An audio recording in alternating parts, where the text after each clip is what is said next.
If you didn't know, the Couch to Active 8-week experience is available in 3 unique formats.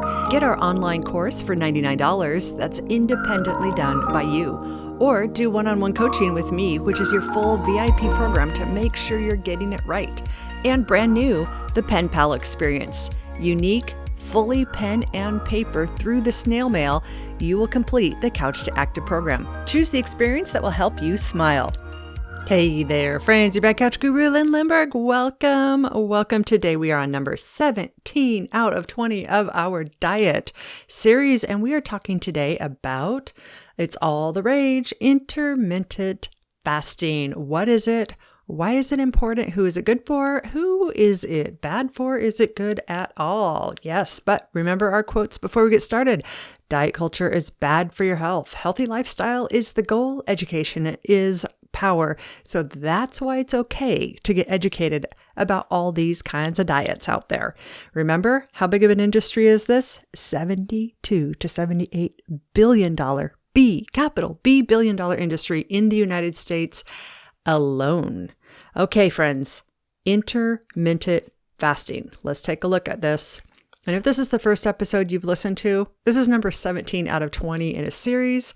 And this is number 264 of the podcast. Okay. Intermittent fasting is all about intent. There's all kinds of definitions of fasting and intermittent fasting. There's all kinds of ways to fast. But in the end, at the core of it all, pretty much all ideology, controversy, good, bad, negative, indifferent, around intermittent fasting comes around what is your intent for what you're doing? Why are you doing this? And then, of course, education is a really, really big piece. Now, this is what I think is interesting and kind of funny and makes me chuckle.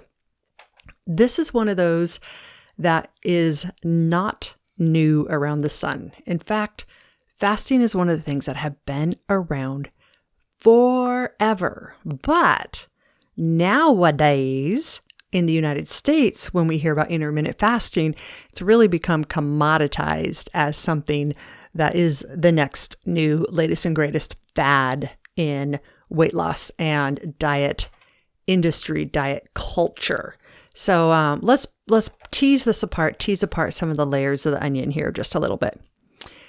Fasting goes way, way, way, way back in history, literally thousands of years back in history.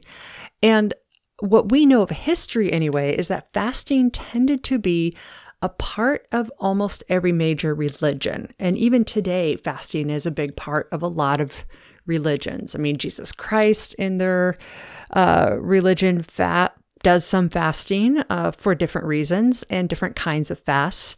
Buddha has done fasting. Why does that sound funny to me? The Prophet Muhammad does fasting. Muslims, they'll fast from sunrise to sunset during the holy month of Ramadan. So that's an interesting thing to learn about that I've recently learned about.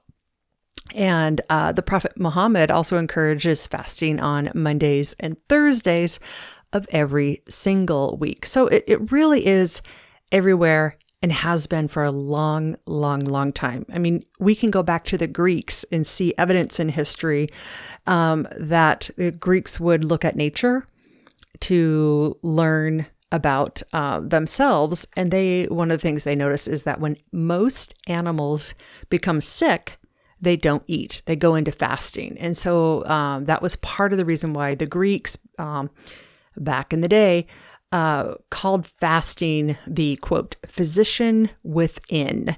And I'm not sure if that's the correct literal translation, but it said that the thing that makes animals fast when they don't feel good is something that's good for us to emulate too, because, we're highly intelligent animals, but we are animals. So fasting's been around forever. The fasting and specifically intermittent fasting that is around today, you want to be aware of because it's a highly, highly hyped, the new fad that's happening today. And yes, it's one of those things where if you restrict your eating for a period of time every single day, you will probably eat less and you will probably lose some weight. But that's the same with any of these diets. And we don't have good long-term studies that show that if you're intermittent fasting for the purpose of weight loss, that if it's sustainable or truly good for your health long-term, et cetera, et cetera. We do know, though, that there seems to be some benefits in, not eating all the time because your body gets a chance to rest. And there's all kinds of hormonal things and balances that happen with that are pretty fascinating.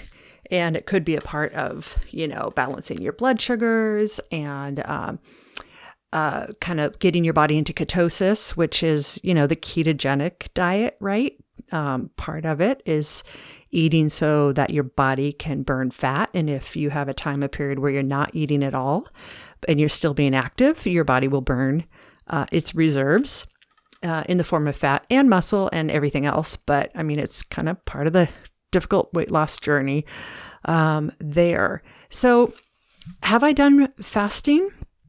Yes, I have in my life done fasting, both for religious or intermittent fasting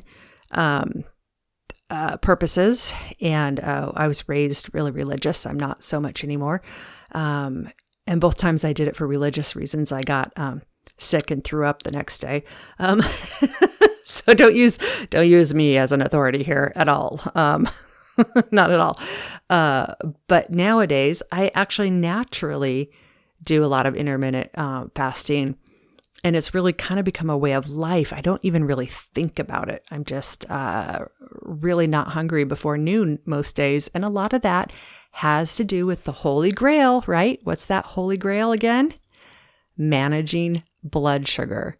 So when you're managing blood sugar and your body is able to use its own resources to give yourself energy so you don't need to constantly be feeding it, then you're able to live on eating less and you're able to actually burn those extra stores. So should you just jump into it? Not necessarily, because there is a population that I think that pretty much unanimously, everybody who's looking into intermittent fasting says this is actually highly, highly problematic for people with eating disorders and disordered eating. So individuals who struggle with anorexia, bulimia, orthorexia, intermittent fasting is not something you want to look at because you're looking right now at just simply trying to have a healthy relationship with food, and adding intermittent fasting is not a good thing for that population to do. And that's where I say it's all about intent, because there's a fine line between fasting for religion and fasting because you're obsessed with the next greatest and latest thing out there, which could be very, very detrimental to your mental health and social health and all of that. So, all right. So would I recommend it? Yeah. Give small, intermittent fasting if you want to do an 18-hour fast for a few days, and not eat for 18 hours or not eat for 14 hours and then eat the rest of the hours. It's really pretty harmless to try if you don't have other food issues otherwise. Alrighty, friends, that is intermittent fasting. Tomorrow, we're going to take a look at working with a nutritionist, both group plans and individual one-on-one. Alrighty, bye-bye now. If you haven't been exercising consistently but always wanted to, the Couch to Active 8-week experience is a great opportunity to make you succeed. Head over to couchtoactive.com and sign up for the online course, Coaching with Lynn, or the brand new pen and paper pen pal experience today at couchtoactive.com.